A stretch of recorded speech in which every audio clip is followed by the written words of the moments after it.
నమస్కారం DR focus కి స్వాగతం. ఏపీఎస్ ఆర్టీసీ ఉద్యోగులకు శుభవార్త. ఏపీఎస్ ఆర్టీసీ ఉద్యోగులకు సంబంధించి ప్రభుత్వం కీలక నిర్ణయం తీసుకుంది.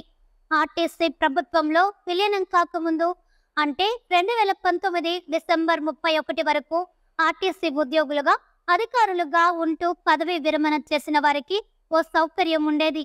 ఒకవేళ వారిలో ఎవరైనా చనిపోతే వారి కుటుంబ సభ్యులకు అంత్యక్రియ ఖర్చులు ఇచ్చేవారు.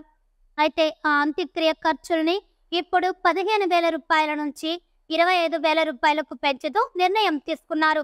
ఈ మేరకు ఆ డబ్బుల్ని పెంచుతూ RTC MD CH Dwaraka Tirumalarao ఉత్తర్వులు కూడా జారీ చేశారు.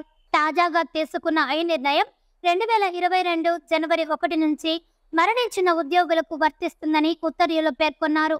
ఇప్పటికే చనిపోయిన ఉద్యోగులకు సంబంధించి వారి కుటుంబ సభ్యులకు అంత్యక్రియల ఖర్చు కింద 15,000 రూపాయలు ఇచ్చి ఉంటే మిగిలిన 10,000 కూడా ఆయా కుటుంబాలకు అందజేస్తారు.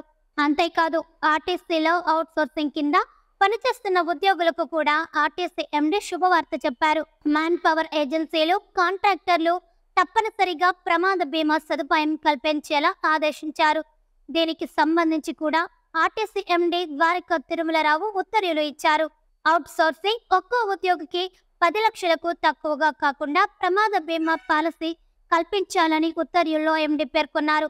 అంతేకాదు కొత్తగా అవుట్ సోర్సింగ్ ఉద్యోగుల కోసం పిలిచే టెండర్లలో ఖచ్చితంగా ఈ నిబంధనను చేర్చబోతున్నారు.